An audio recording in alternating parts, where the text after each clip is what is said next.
সুপ্রিয় দর্শক শ্রোতা, ইরানের সর্বোচ্চ নেতা আয়াতুল্লাহ আলী খামেনির উত্তরসূরি হিসেবে মোস্তফা খামেনির দায়িত্ব নেওয়ার পর ইসরায়েলে ঝাঁকে ঝাঁকা মিসাইল বৃষ্টি শুরু করেছে। ইরান মার্কিন ঘাঁটি গুড়িয়ে দিয়েছে এবং 650 জন মার্কিন সেনাকে হত্যা করেছে। ইরানকে সাহায্য করছে রাশিয়া এবং চীন।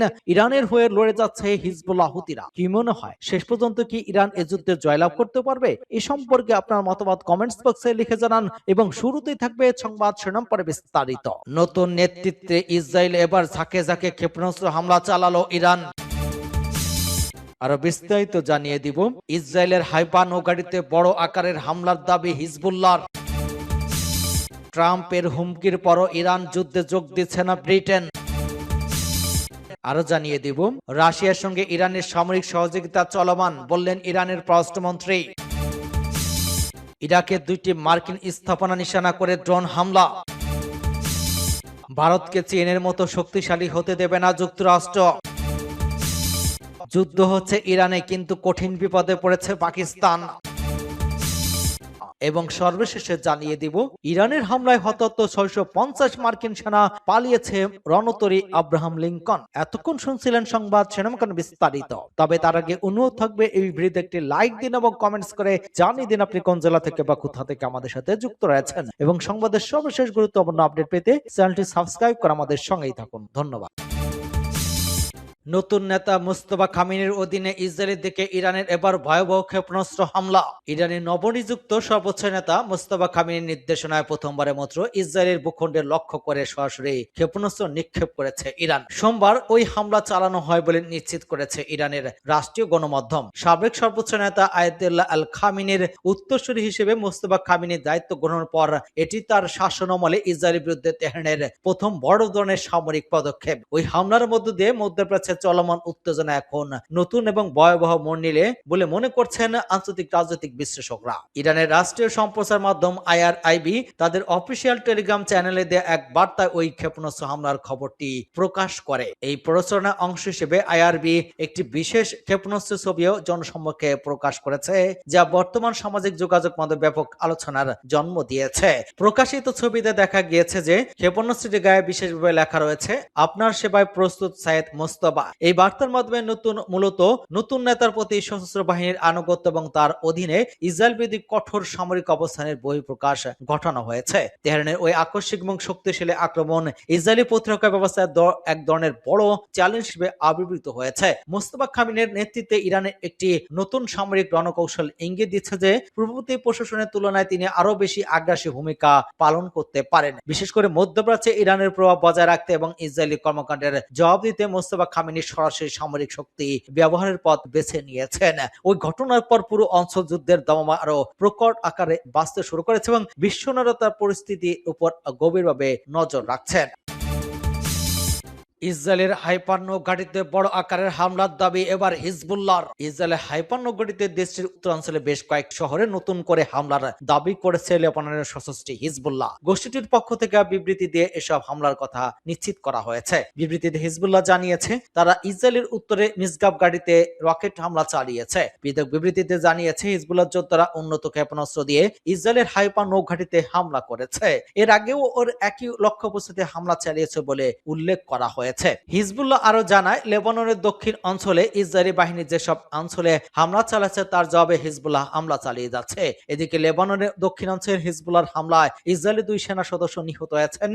ইসরায়েলের সামরিক বাহিনী জানিয়েছে রোববার স্থানীয় সময় ভোরে ওই হতাহতের ঘটনা ঘটে। টাইমস অফ ইসরায়েলি প্রতিবেদনে বলা হয়, নিহতের একজন সার্জেন্ট মাহের খাতার, তিনি 91তম গ্যালিলি আঞ্চলিক ডিভিশনের কমব্যাট ইঞ্জিনিয়ারিং ইউনিটে কর্মরত ছিলেন। দ্বিতীয় নিহত সেনা সদস্যের নাম পরে প্রকাশ করা হবে বলে জানিয়েছেন IDF। প্রতিবেদনে বলা হয়, ঘটনাটি ঘটেছে দক্ষিণ লেবাননের একটি ইসরায়েলি সেনা পোস্টের কাছে, যেটি ইসরায়েলের সীমান্তবর্তী মানারা এলাকার ঠিক বিপরীতে অবস্থিত। সূত্র আল জাজিরা।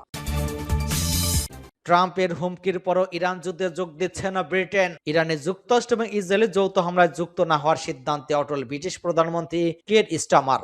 এমনকি তিনি মার্কিন যুক্তরাষ্ট্রের বিমানকে ব্রিটিশ ঘাঁটি ব্যবহার করে হামলা চালানোর অনুমতিও দেননি। চলমান পরিস্থিতিতে এক সংবাদ সম্মেলনে ওই সিদ্ধান্তের কথা জানান তিনি। কিয়ের স্টারমার বলেন, আমার লক্ষ্য জাতীয় স্বার্থে শান্ত এবং বিচক্ষণ নেতৃত্ব দেওয়া। যতই চাপ থাকুক, আমাদের মূল্যবোধ এবং নীতির পাশে দৃঢ়ভাবে দাঁড়ানোর শক্তি থাকতে হবে। ওই মন্তব্যের মধ্যে দিয়ে তিনি মার্কিন প্রেসিডেন্ট ডোনাল্ড ট্রাম্প ট্রাম্পের চাপের কাছে নথি স্বীকার না করার ইঙ্গিত দিয়েছেন বলে মনে করা হচ্ছে। স্টেমার বলেন, ইরান ইস্যুতে যুক্তরাজ্যের দীর্ঘদিনের অবস্থান হলো আলোচনার মাধ্যমে সমাধান খোঁজা, যাতে ইরান তাদের পারমাণবিক কর্মসূচি বন্ধ করে। তিনি বলেন, ওই কারণে আমি সিদ্ধান্ত নিয়েছি যে যুক্তরাজ্য প্রথম দফার হামলায় অংশ নেবে না। এটি ভেবেচিন্তে সিদ্ধান্ত, যা জাতীয় স্বার্থে নেওয়া হয়েছে। আমি এই সিদ্ধান্তে অটল। এর আগে ইরান যুক্তরাষ্ট্র ইসরায়েলি হামলার ঘটনায় ব্রিটিশ প্রধানমন্ত্রী কিয়ার স্টারমারের ভূমিকার কড়া সমালোচনা করেছেন মার্কিন প্রেসিডেন্ট ডোনাল্ড ট্রাম্প। ব্রিটিশ সংবাদ মাধ্যম দ্য সানকে দেওয়া এক সাক্ষাৎকারে মার্কিন প্রেসিডেন্ট বলেন, ইরান যুদ্ধ নিয়ে ব্রিটিশ প্রধানমন্ত্রী সহায়তা করছে না।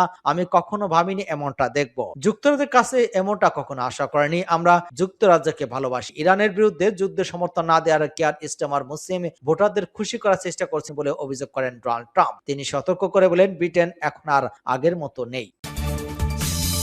রাশিয়ার সঙ্গে ইরানের সামরিক সহযোগিতা চলমান। ইরানের পররাষ্ট্রমন্ত্রীর দাবি, তেহরান এবং মস্কোর মধ্যে সামরিক সহযোগিতা চলমান এবং এটা একটা নতুন কিছু নয় বলে মন্তব্য করেছেন ইরানের পররাষ্ট্রমন্ত্রী আব্বাস আরগচি। তিনি এটিকে একটি দীর্ঘস্থায়ী কৌশলগত অংশীদারিত্ব বলে বর্ণনা করেছেন। এনবিসিকে দেওয়া সাক্ষাৎকারে ইরানের পররাষ্ট্রমন্ত্রী একথা বলেন বলে জানায় আল জাজিরা। রাশিয়ার কাছ থেকে ইরান কোনো সাহায্য পাচ্ছে কিনা জানতে চাওয়া হলে তিনি বলেন, দুদেশ বহু বছর ধরে সামরিক সম্পর্ক বজায় রেখেছে। আরগচি বলেছেন, আমাদের সঙ্গে রাশিয়ার একটি কৌশলগত অংশীদারিত্ব রয়েছে। এই দুই দেশের মধ্যে সামরিক সহযোগিতা নতুন কিছু নয়। এটি গোপন কোনো বিষয় না। এটি অতীতে ছিল এবং এখনো রয়েছে এবং ভবিষ্যতে অব্যাহত থাকবে। রাশিয়া কি ইরানকে মার্কিন লক্ষ্যবস্তু খুঁজে পেতে সাহায্য করছে? এই প্রশ্ন উত্তরে আব্বাস আরগচি বলেন, তার কাছে এ বিষয়ে বিস্তারিত সামরিক তথ্য নেই, কিন্তু দুই দেশের মধ্যে সম্পর্ক অত্যন্ত শক্তিশালী। ইরাকে দুটি মার্কিন স্থাপনা নিশানা করে ড্রোন হামলা। ইরাকের কুর্দিস্তান অঞ্চলের এরবিল বিমানবন্দরের কাছে একটি মার্কিন সামরিক ঘাঁটি নিশানা করে ড্রোন হামলা চালানো হয়েছে। ব্রিটিশ বার্তা সংস্থা রয়টার্স তাদের এক প্রতিবেদনে এই খবর জানিয়েছে। খবরে বলা হয়, নিরাপত্তা সূত্র ওই তথ্য নিশ্চিত করেছে। অন্যদিকে ইরাকের রাজধানী বাগদাদের আন্তর্জাতিক বিমানবন্দরের কাছে একটি মার্কিন কূটনৈতিক স্থাপনা নিশানা করে ড্রোন এবং রকেট হামলা চালানো হয়। পুলিশ সূত্র বলেছে, আকাশ প্রতিরক্ষা ব্যবস্থা ওই রকেট এবং ড্রোন প্রতিরোধ করে এবং ধ্বংস করে। সূত্র রয়টার্স। ভারতকে চীনের মতো শক্তিশালী হতে দেবে না যুক্তরাষ্ট্র। ভারতের সঙ্গে বাণিজ্যের সম্পর্ক জোরদার করতে আগ্রহী হলেও অতীতে চীনকে দেওয়া অর্থনৈতিক সুবিধা নয়াদিল্লিকে দেওয়া হবে না বলে জানিয়েছে যুক্তরাষ্ট্র। খবর টিআরটি ওয়ার্ল্ডের। রাইসিনা ডায়ালগে ভূ রাজনীতি এবং অর্থনৈতিক বিষয়ক এক অধিবেশনে বক্তব্য দিতে গিয়ে এমন মার্কিন উপরাষ্ট্রপতি স্টেফান ল্যান্ডিও বলেছেন, প্রায় 2 দশকে আগে চীনের ক্ষেত্রে যুক্তরাষ্ট্র যে নীতিগত ভুল করেছিল, ভারতের ক্ষেত্রে সেই ভুলের পুনরাবৃত্তি করা হবে না। তিনি বলেন, যুক্তরাষ্ট্র ভারতের অসীম সম্ভাবনাকে কাজে লাগিয়ে যৌথভাবে কাজ করতে চায়। তবে একই সঙ্গে তিনি সতর্ক করে দেন যে চীনের দ্রুত অর্থনৈতিক উত্থানের অভিজ্ঞতা থেকে শিক্ষা নিয়ে এবার ওয়াশিংটনে অনেক বেশি সতর্ক অবস্থান নিচ্ছে। ল্যান্ডিও বলেছেন, ভারতকে বুঝতে হবে 20 বছর আগে চীনের সঙ্গে যুক্তরাষ্ট্র যে ভুলগুলো করেছিল, ভারতের ক্ষেত্রে তা করা হবে না। তার এই মন্তব্যকে অনেকে চীনের দ্রুত অর্থনৈতিক উত্থান এবং পরে যুক্তরাষ্ট্রের প্রধান প্রতিদ্বন্দ্বী শক্তি হয়ে ওঠার প্রেক্ষাপটকে সতর্ক বার্তা হিসেবে দেখছেন। মধ্যপ্রাচ্যে চলমান সংকটের কারণে জ্বালানি সরবরাহের সম্ভাব্য বিঘ্ন মোকাবেলায় ভারতের সঙ্গে স্বল্পমেয়াদী এবং দীর্ঘমেয়াদী সহযোগিতার প্রস্তাব দেন তিনি। ল্যান্ডিও জানান, ভারতের ক্রমবর্ধমান জ্বালানি চাহিদা পূরণে ওয়াশিংটন নয়াদিল্লির সঙ্গে কাজ করতে প্রস্তুত। এদিকে রাশিয়া থেকে জ্বালানি তেল আমদানি ক্ষেত্রে ভারতকে সাময়িক ছাড় দিয়েছে যুক্তরাষ্ট্র। আগামী 30 দিন পর্যন্ত ওই সুবিধা কার্যকর থাকবে বলে জানা গেছে। ডোনাল্ড ট্রাম্প ক্ষমতায় আসার পর থেকেই দুই দেশের ক্ষেত্রে এই একটি বড় বাণিজ্য চুক্তি নিয়ে আলোচনা চলছে। কয়েক দফা আলোচনার পর গত মাসে ভারতীয় পণ্যের উপর আরোপিত শুল্ক 50% থেকে নামিয়ে 18% করেছে ওয়াশিংটন। তবে পূর্ণাঙ্গ বাণিজ্য চুক্তি এখনো চূড়ান্ত হয়নি এবং বেশ কিছু বিষয় নিয়ে আলোচনা চলছে। ল্যান্ডিও বলেছেন, যুক্তরাষ্ট্র ভারতের সঙ্গে একটি কৌশলগত অংশীদারিত্ব গড়ে তুলতেছে, যা উভয় দেশের জন্য লাভজনক পরিস্থিতি তৈরি করতে পারে। বিশেষজ্ঞদের মতে, বর্তমান ভূরাজনৈতিক পরিস্থিতি যুক্তরাষ্ট্র শুল্ককে কূটনীতিক এবং বাণিজ্যিক সমঝোতার হাতের হিসেবে ব্যবহার করছে। একই সময় ভারত কৌশলগত অবস্থান বজায় রেখে একাধিক দেশের সঙ্গে বাণিজ্যিক সম্পর্ক বিস্তৃত করছে। আমেরিকার উপর নির্ভরশীলতা কমাতে নয়াদিল্লি ইতিমধ্যে ইউরোপীয় ইউনিয়ন সহ বিভিন্ন দেশের সঙ্গে বন্ধুত্ব বাণিজ্য চুক্তি করেছে। ফলে যুক্তরাষ্ট্রের সঙ্গে ঘনিষ্ঠ সম্পর্ক বজায় রাখলেও নিজস্ব অর্থনৈতিক স্বার্থ রক্ষায় বহুমুখী কৌশল গ্রহণ করেছে ভারত। যুদ্ধ হচ্ছে ইরানে, কিন্তু কঠিন বিপদে পাকিস্তান। ইরানের যুক্তরাষ্ট্র ইসরায়েলের হামলাকে ঘিরে শুরু হওয়া সংঘাত পাকিস্তানকে একটি জটিল কূটনৈতিক অবস্থার সামনে দাঁড় করিয়েছে।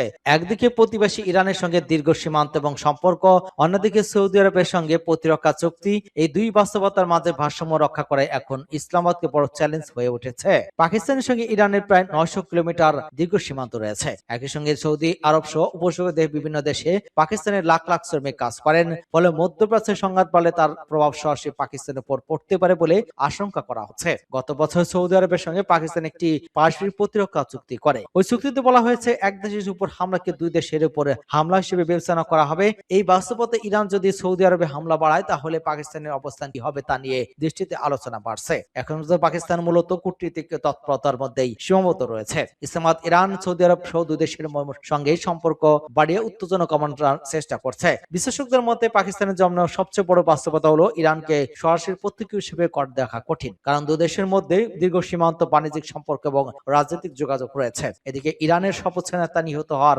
খবর ছড়িয়ে পড়ার পর পাকিস্তানের ভেতরে প্রতিক্রিয়া দেখা দিয়েছে।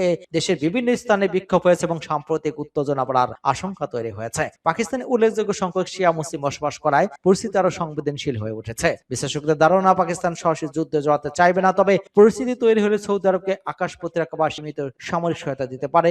একই সঙ্গে ইরানের সঙ্গে কূটনৈতিক সম্পর্ক বজায় রাখার চেষ্টা করবে ইসলামাবাদ। তাদের মতে ওই সংকটে পাকিস্তানের সবচেয়ে কার্যকর ভূমিকা হতে পারে মধ্যস্থতাকারী হিসেবে কাজ করা এবং দুপক্ষের মধ্যে উত্তেজনা কমানোর উদ্যোগ নেওয়া। ইরানের হামলায় হতাহত 650 মার্কিন সেনা, পালিয়েছে রণতরী আব্রাহাম লিঙ্কন। ইরানের ইসলামী বিপ্লবী গার্ড বাহিনী দাবি করেছে তাদের পরিচালিত ট্রু প্রমিস এর অভিযানে প্রথম দুদিনে 650 জনের বেশি মার্কিন সামরিক সদস্য হতাহত হয়েছেন। মধ্যপ্রাচ্যে বিভিন্ন মার্কিন ঘাঁটি এবং যুদ্ধজাহাজ লক্ষ্য করে চালানো হামলায় এই হতাহতের ঘটনা ঘটেছে বলে দেশটির ওই সামরিক বাহিনীর পক্ষ থেকে জানানো হয়েছে। আইআরজিসির মুখপাত্র ব্রিগেডিয়ার জেনারেল আলী মোহাম্মদ নাইনি জানিয়েছেন, পারস্য উপসাগর অঞ্চলে মার্কিন সামরিক স্থাপনাগুলোর ব্যাপক ক্ষয়ক্ষতি হয়েছে। তিনি দাবি করছেন বাহরাইনে অবস্থিত মার্কিন নৌবাহিনীর সদর দপ্তর যুদ্ধজাহাজে ক্ষেপণাস্ত্র এবং ড্রোন হামলার পর যুক্তরাষ্ট্রের বিমানবাহী রণতরী ইউএসএস আব্রাহাম লিঙ্কন ইরানের উপকূলীয় জলসীমা থেকে পিছু উঠতে বাধ্য হয়েছে। দক্ষিণ পূর্ব ইরানের চাবাহর উপকূল থেকে প্রায় 250 থেকে 300 কিলোমিটার দূরে অবস্থানরত রণতরী লক্ষ্য করে ইরানের নৌবাহিনী 4টি ক্রুজ ক্ষেপণাস্ত্র নিক্ষেপ করে, যার পরিপ্রেক্ষিতে রণতরীটি ভারত মহাসাগরের দক্ষিণ পূর্ব দিকে সরে গেছে বলে তিনি উল্লেখ করেছেন। নিহত এবং আহতের সংখ্যার বিষয়ে নাইনি বলেছেন, আমেরিকাদের জন্য এটি হতাহতের খবর অস্বীকার বা গোপন করা স্বাভাবিক, তবে ইরানের গোয়েন্দা এবং যুদ্ধকৃত তথ্য ওই সংখ্যার সত্যতা নিশ্চিত করেছে। তিনি জানান, বাহরাইনে অবস্থিত মার্কিন নৌবাহিনীর 5ম নৌবাহিনীর সদর দপ্তরে একাধিকবার ক্ষেপণাস্ত্র এবং ড্রোন হামলা চালানো হয়েছে। এর মধ্যে একটি গুরুত্বপূর্ণ মার্কিন সামরিক স্থাপনায় হামলায় 160 জন সদস্য হতাহত হয়েছেন বলেও আইআরজিসির মুখপাত্র দাবি করেছেন। এছাড়া ইরানি নৌবাহিনীর ক্ষেপণাস্ত্র আঘাতে মার্কিন নৌবাহিনীর এমসিটি কমব্যাট সাপোর্ট জাহাজ মারাত্মকভাবে ক্ষতিগ্রস্ত বলে জানানো হয়েছে।